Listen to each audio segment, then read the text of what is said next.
Today we're sitting down with Lorelei, who is known on TikTok as Lordakeet. A few weeks ago, she released some short videos discussing her interactions with Before the 90 Days star Ed Brown. In the TikTok videos she claimed to have had a history with him where he was physically and verbally harmful to her. Her story has taken hold with numerous outlets having picked it up, and today I'm sitting down with her to talk with her in a little bit more detail about everything that she's gone through. Before we get started, I want to let everyone know that these are Lorelei's opinions and statements on what happened to her, and Ed has not responded, nor has he confirmed or denied any of these things. Welcome, Lorelei. Thank you. Thank you. How are you today? I'm all right.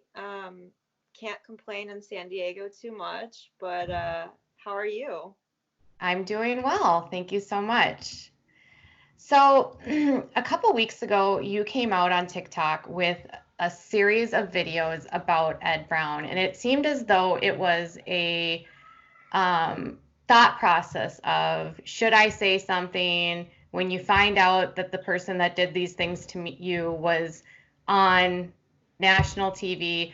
Can I speak out because there's an NDA? Tell me about your process from making that first, like from finding out that he's on the show to deciding that you're going to speak your truth.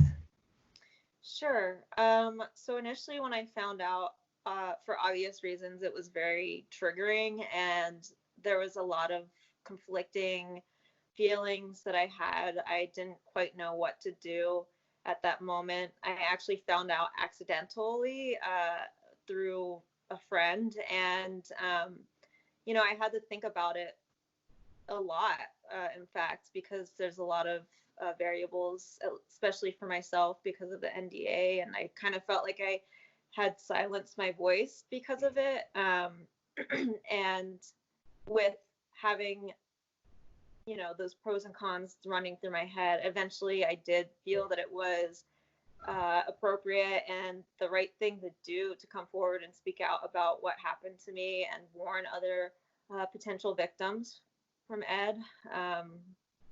So yeah, it's been a long process. I think I found out about 3 months ago, and so I did a lot of meditation on it and talked to my husband about it a lot. So tell me, when you finally made that first video where you say his name, what was the initial response? Like, was it overwhelmingly positive or was there negativity? What was the response that you received?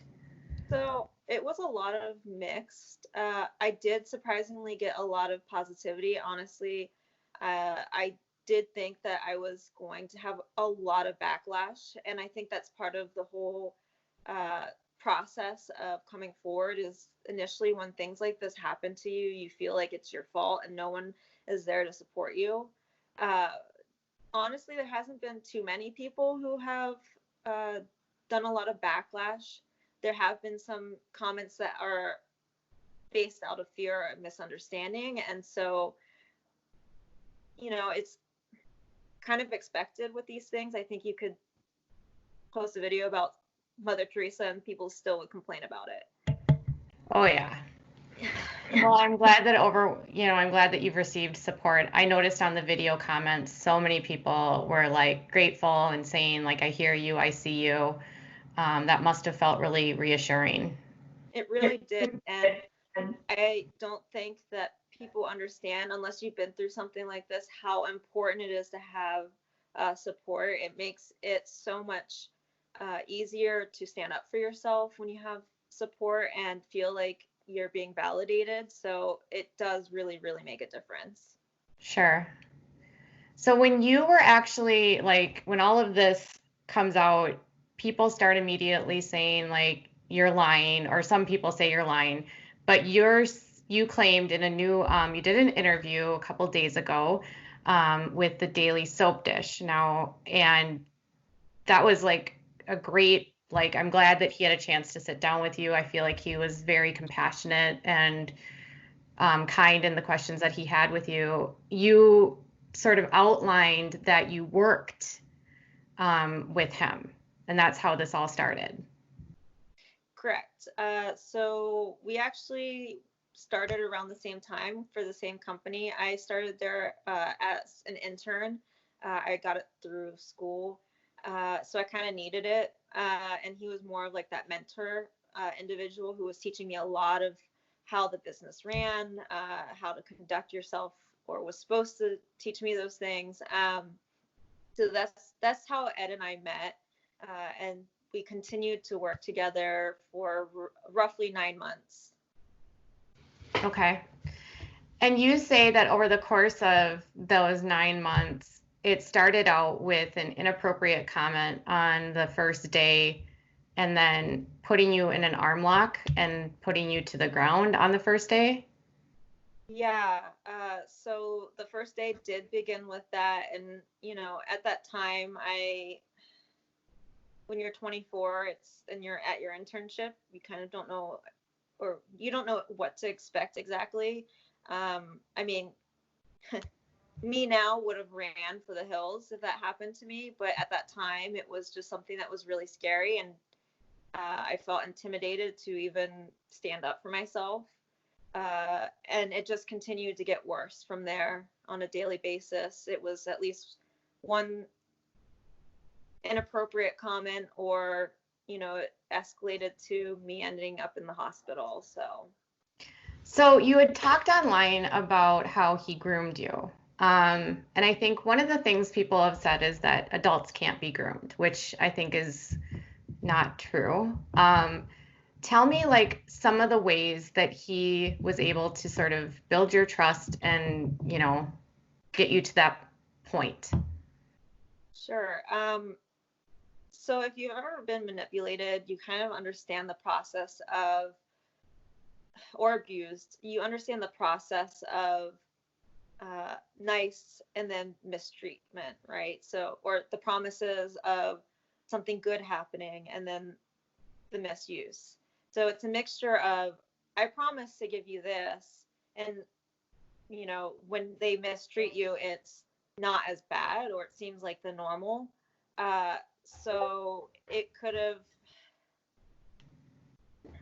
sorry, um, it was on a daily basis of a sexual comment or a inappropriate comment, and then uh, something nice, saying something nice or doing something nice, and then, hey, can you do me this favor? And then I give you this. And progressively, you can imagine that the severity steps up slowly, and that's how Yeah. they gain your trust. Kind of like what he did to Rose this season on the. Exactly what he did to Rose. And that was part of what made me really realize the guy is still a predator, and he still just can't help himself. Yeah, it was. It was definitely the promise of mentorship, and um, looking good towards the owners, having that good review. So yeah, it's definitely he feeds off of power, and a lot of manipulators do. They use the power card where they hold the carrot over your head and don't quite let you reach it. So definitely his MO. So during that time, you said that one of the things that you said in one of your TikToks is that you didn't know that you could say no, and you didn't know that you could run. Yeah. So in my last interview, I stated that, I grew up in a broken household. I had an abusive mom. And so when you are raised in those types of situations, you never really learn how to stand up for yourself. It's something that kind of has to come either from your parent teaching you, or you learn it the hard way. Yeah. Um, and I unfortunately had to learn it the hard way. And I didn't realize that I could stand up for myself. And I didn't know what kind or unabusive behavior really looked like. I just thought it was part of the norm, and I was intimidated at the same time. Yeah. So for younger women and men, I just hope that they realize that, or they know that it's okay to stand up for themselves, because I wish someone would have told me that when I was 24 and going through this, that what is happening is not normal and it's not okay. Yeah. So it's like he found your vulnerability and he was testing how far he could go. And 100%. when you aren't fighting back, he keeps testing how much further and further and further he can take it. 100%. Kind of like what he did to Rose, but Rose said, I'm done. 100%. Yep. Yep. And he was trying to see all the limits that he could push. And she was not. It was, I think viewers thought it was crazy because watching him, it was like he was withholding such key things, lying about such important things, Yep. doing such awful things to her, and then expecting her to be okay with all of this and acting like she's the one that's doing things to get scammed, to scam him. Yeah. It, after the last episode, when she stood up for herself, everyone was cheering for her. There was a final incident that happened that sort of led to it was the culmination, the peak of everything that happened. So tell me, you claim when you spoke to the Daily Soap Dish, you told them that you ended up in the hospital. Now, there was not a lot of, we don't have to go into specific detail, but tell me a little bit more about like what happened that night. Sure. So Ed often promised, information or like mentorship after work. Let's go grab a bite to eat, and I'll tell you how to do this, that, and the other. And that night we went and grabbed a bite to eat, and the last thing I remember is Ed kissing me, and coming to hours later and not knowing how I got where I was. I was in different clothing. When I did come to, I told my time boyfriend, my husband now, that we needed to go to the hospital and something really was not right. I couldn't put my finger on what had happened. And that I just didn't want to live anymore because I just felt so hopeless and sick. And so he took me to the hospital, and I still was just completely out of it until the next day. And sorry. It's okay. He proceeded to tell me that he had sex with me, and with someone who doesn't have a memory of it, even if that's a manipulative point of just trying to mess with the victim's head, it shows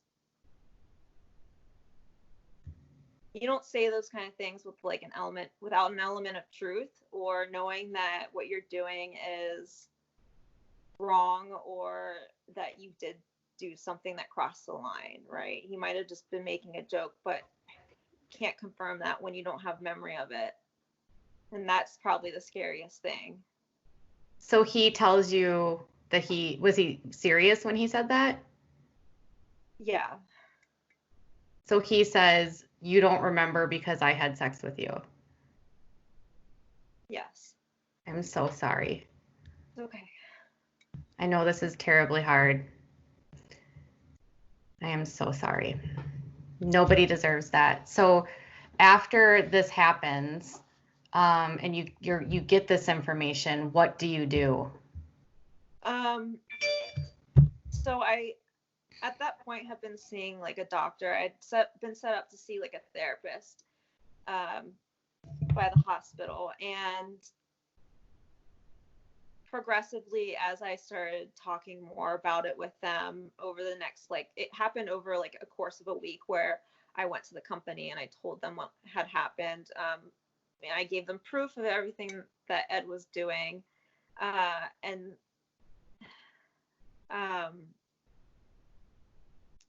It just kind of stemmed from there, as far as confronting it, if that makes sense. Kind of ended ugly between the company and myself, and obviously Ed, because what he was doing was wrong.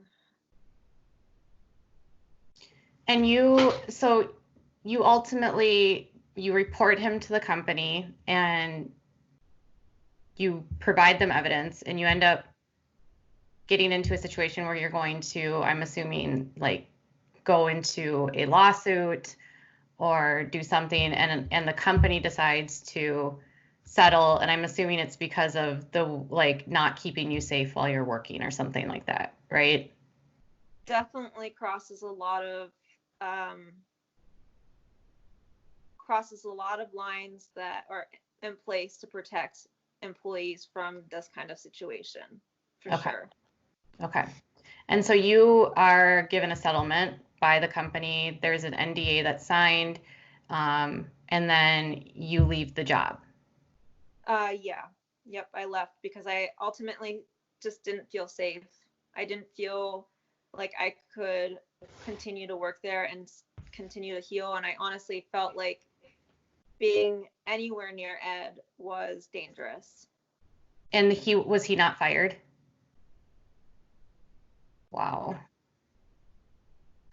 Okay. I mean, So I two brain cells can probably put things together, so that he wasn't fired. um just yeah, I mean, if you just look into Ed at all. Okay. So then there's no criminal charges filed against him, right?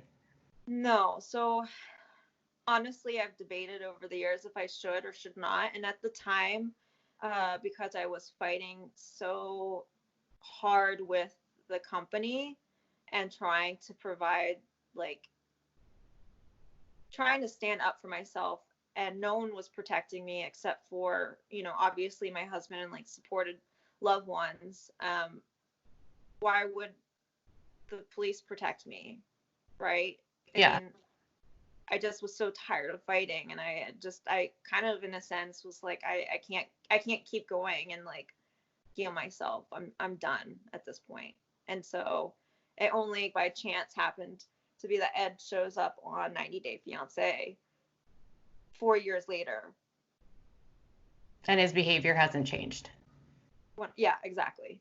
And he's still manipulating other individuals and um, misconducting himself. So one of the I'm really sorry that you have gone through that. It's incredibly traumatic for anyone that goes through this, especially like so when we go to RAIN and we see that like people, which is it's like a national organization which helps victims of these types of crimes. We see that a lot of people don't report because they don't want to go through more trauma, and they don't feel like people will believe them. They don't think the police will do anything for them.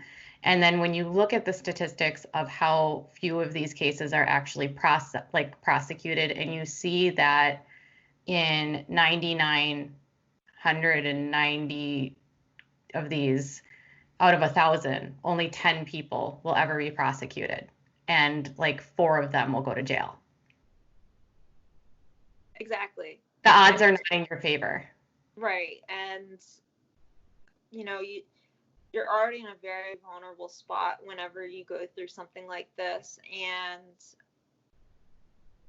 quite frankly, and unfortunately, when you go through the court system, everything is laid out that you feel open to, right? You've had everything taken away from you, and then it's laid out in front of you what has been taken from you.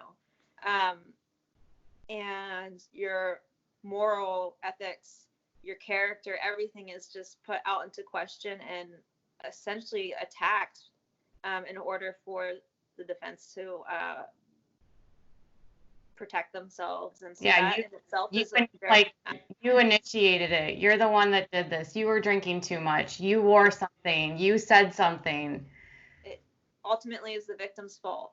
Yes. Victim blaming 100%. I can completely understand why you would not. And it's unfortunate because we should be able to come forward without that sort of fear of retaliation and that fear that we somehow did this to ourselves. Yeah.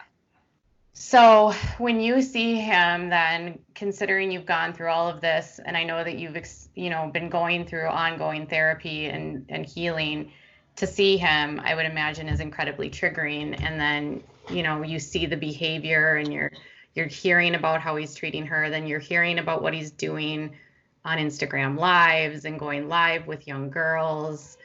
Like, what does that do to you? Um, it is very triggering. I have made a rule with myself that I keep it to a minimum per day, just because there is that threshold of tolerance Yes. for everyone. And so I really just try to balance it out with healthy practices of, um, you know, meditating and spending time with the supportive people in my life. But with that being said, it doesn't really go away. It almost feels like a failure on my part because I didn't protect, especially young women who are so vulnerable in their life that individuals like Ed take for granted that for their use.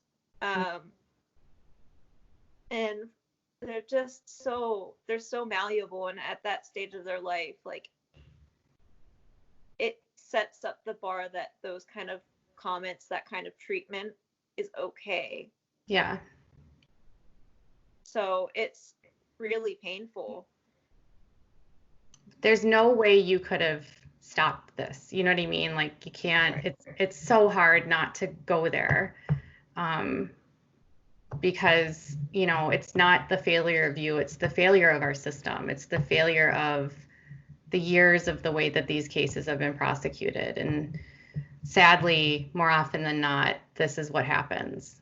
Um, and now people are starting to see what he's doing, and they're speaking out against it. Have any other people come forward to you saying this happened to me too? Um, so no one in particular has really come forward. I've seen a few comments on TikTok that uh, they know someone that this has happened to them or had an experience with Ed that's similar. Uh, I haven't really like dug into it because I know that if someone will come out when they're ready to, and it's something that they have to do on their own, and it's not something that anyone can push. uh, but with that said, I have heard other stories of Ed in our industry, because Ed and I are in the same industry, involving clients that he just made them feel very uncomfortable.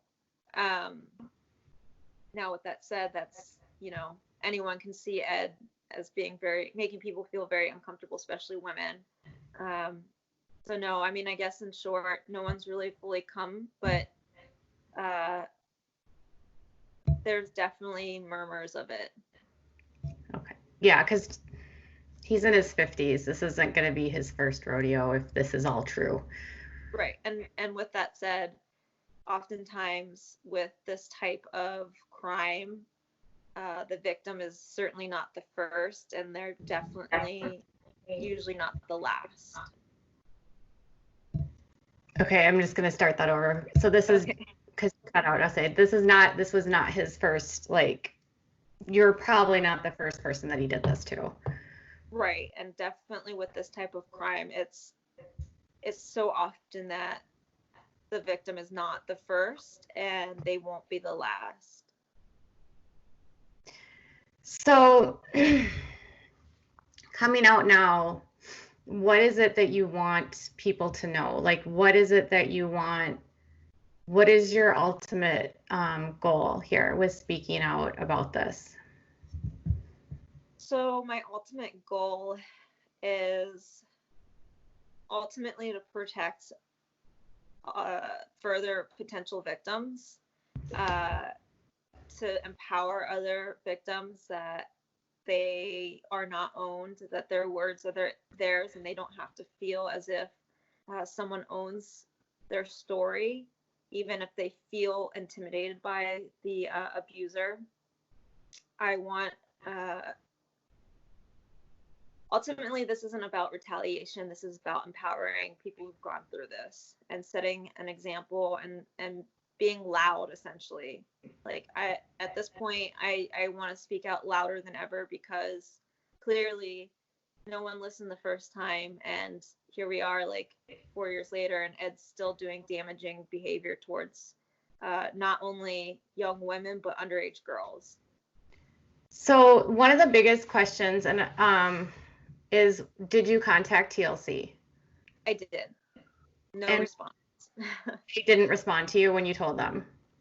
Nope. I called TLC. I wrote them on their, like, they have like a comments submittal page that you can send, or portal that you can send comments through. I contacted them on social media. I tried calling Discovery and left a voicemail, because Discovery owns TLC, all of which no one has responded back to me. Partly what led me to voice what happened on TikTok, because it was a platform that I had control over and had the potential of millions of people seeing it, and hopefully getting the story out there so that people were aware of what he's capable of. So people that are minimizing the fact that you use TikTok and like music and looked like you were being funny, or you know, like what is your response to that? My response is that you don't understand what it's like until you've gone through it, and everyone has a different way of processing this type of trauma.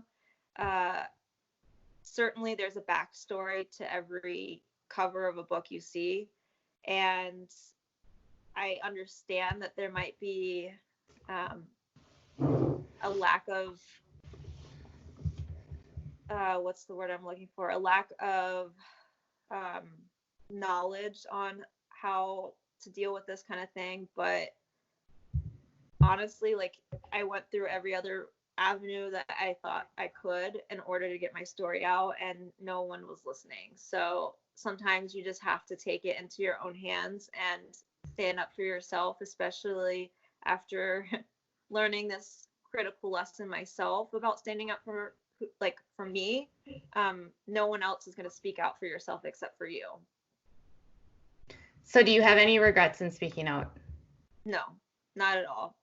It was and is one of the best decisions I've made in my life. And the fact, I think, in my side is that he hasn't said anything. He hasn't responded. And there's photos of you guys knowing each other, so it's having worked together. And there would be plenty of people that could come out and claim that you're lying from your life, and nobody has. Right. That speaks volumes. Right. And I have years of documented proof from health professionals of the damage that was caused. So yeah, I mean, it does speak volumes of, my story and Ed's behavior. So how are you doing today? Each day gets better, because each day, I try to progress. With that being said, there's always challenging days, and just being aware that you're going to have challenging days is everything. I do feel empowered by speaking up and being able to tell my story. So that for sure has helped a lot of my PTSD and guilt or shame that I've had associated with